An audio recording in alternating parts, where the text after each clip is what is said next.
বাণিজ্য মন্ত্রণালয়ের নকল ওয়েবসাইট তৈরির পর সেটিতে পণ্য খালাসের ভুয়া ক্লিয়ারিং পারমিট আপলোড করে সেই তথ্য চট্টগ্রাম কাস্টমসে দাখিলের মাধ্যমে পণ্য খালাস নিতে চাইলে ধরা পড়ে এক জালিয়াতি চক্র। এই ঘটনায় আমদানিকারক ও সিএনএফ এজেন্টের বিরুদ্ধে আইসিটি অ্যাক্ট ও পেনাল কোডের অধীনে বন্দর থানায় মামলা দায়ের করা হয়েছে। মামলার বিবাদী আমদানিকারক ঢাকার চকবাজারের মৌলভীবাজারের ঠিকানার মেসার্স সিএম এন্টারপ্রাইজ ও সিএনএফ প্রতিষ্ঠান চট্টগ্রামের খান এন্টারপ্রাইজ। মামলার বিবরণে বলা হয়, চালানটি খালাসে দাখিল করা সিপি এবং অন্যান্য দলিলাদি যাচাই করতে গিয়ে বাণিজ্য মন্ত্রণালয়ের সিপি এর হেডিং এ যে ওয়েবসাইটের ঠিকানা রয়েছে তাতে দাখিল করা সিপি এর কপিও পাওয়া গেছে, কিন্তু বাণিজ্য মন্ত্রণালয়ের অফিসিয়াল ওয়েবসাইট হচ্ছে অন্যটি। এই বিষয়ে চট্টগ্রাম কাস্টমস হাউসের সহকারী কমিশনার নূরে হাসনা সঞ্জিদা অনুসোয়া জানান, আমদানিকারক প্রথমত মিথ্যা ঘোষণায় পণ্য আমদানি করে আমদানি রপ্তানি আইন লঙ্ঘন করেছেন। এরপর বাণিজ্য মন্ত্রণালয়ের সিপি জালিয়াতি ও ভুয়া ওয়েবসাইট খুলে তাতে ভুয়া সিপি আপলোড করে কাস্টমস বিভাগকে বিভ্রান্ত প্রতারিত করার মাধ্যমে ফৌজদারি অপরাধ করেছেন। কাস্টমস সূত্রে জানা গেছে,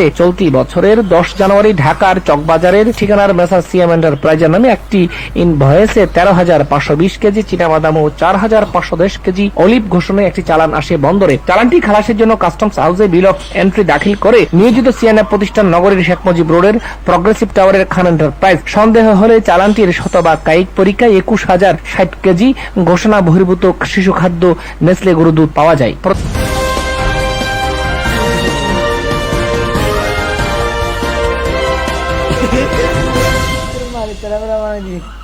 প্রধানমন্ত্রীর ঘোষণা অনুযায়ী করোনা ভাইরাসের সংক্রমণ রোধে বিনামূল্যে 2000 পিস মাস্ক বিতরণ করেছে কোবেল্লাদাম হাউজিং সোসাইটি সি ব্লক মসজিদ কমিটি। সকালে আকবরশাহ থানা সি ব্লক মসজিদের সামনে এলাকায় এইসব মাস্ক বিতরণ করা হয়। এই সময় সাধারণ মানুষের সুরক্ষা নিশ্চিত করতে সচেতনতামূলক প্রচারও চালান তারা। সকাল 11টার দিকে আকবরশাহ থানা সি ব্লক মসজিদের সামনের এলাকায় সমবেত হন তারা। শহরের ব্যস্ততম ওই এলাকায় যেসব পরিবহনের চালক, যাত্রী ও পথচারীদের মাস্ক পরা ছিল না তাদের মাস্ক পরিয়ে দেন তারা।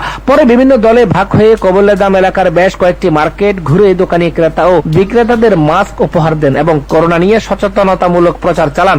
এই কর্মসূচির স্লোগান ছিল নো মাস্ক নো ফ্রেন্ডস। এতে মসজিদের সভাপতি হাজী ইমরান মিয়ার সভাপতিত্বে প্রধান অতিথি ছিলেন সমাজসেবক মোহাম্মদ সুমন। কর্মসূচিতে আরো অংশ নেন মসজিদের সাধারণ সম্পাদক শাহিন হোসেন, আমেনা বেগম, যুবলীগ নেতা ওয়াজেদ খান রাজীব সহ কোবেল্লাদাম হাউজিং এর সর্বসাধারণ। News desk, SB Chittagong.